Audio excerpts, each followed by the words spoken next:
It's been described by critics as inaccessible in spite of an apparently declining market, and he's managed to lure many well-known columnists away from his rival papers. Ian Hislop took a look at the final dummy. Everyone seems to love this dummy. The advertising men love it, the people in the city love it, the media analysts love it. I was therefore determined to hate it.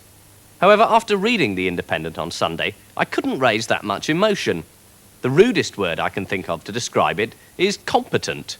This is a very confident and comprehensive Sunday newspaper.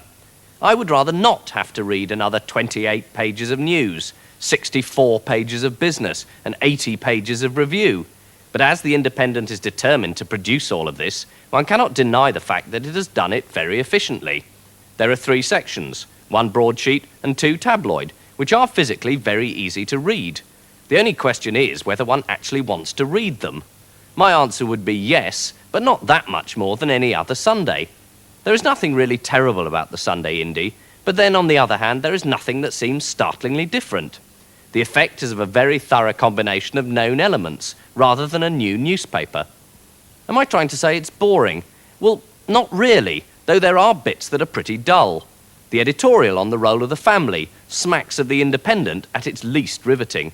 Nevertheless, there has been no human society in which the family, in one form or another, has not been the fundamental unit.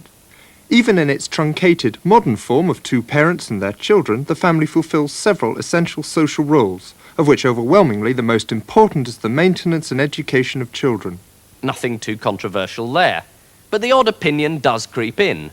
Rhoda Koenig's column has got a touch of authentic Glenda slag about it. Whenever I see a photograph of a bewigged member of the bar, I'm unsure whether I'm in fact looking at an actor, a homosexual, or a silly old show-off. As for the review, I can't go into much detail because The Independent on Sunday insists I can't quote from 6 articles, for commercial reasons. One of these articles is called "What's the Use of the New Statesman?", a piece that sounds so staggeringly boring that I thought the decision to censor it a good one.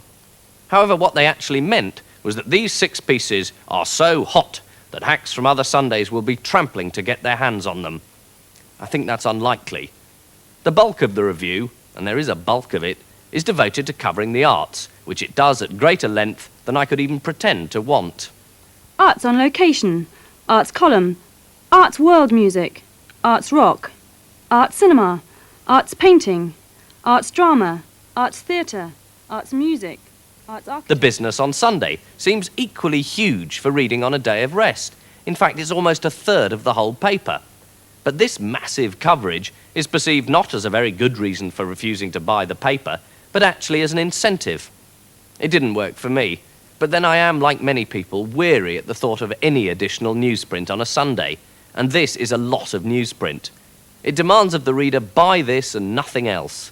It's neither small enough nor quirky enough to be taken as a second paper.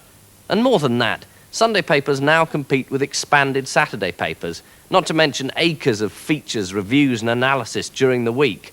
It's not enough to be eminently worthy. The Independent on Sunday, the Competent on Sunday, may be the occasion where the ad men, the men in suits and the men on the media pages get it wrong. Or more likely where I do. Ian Hislop. Tomorrow on The Late Show, Jeremy Isaacs will be face-to-face with Oliver Sacks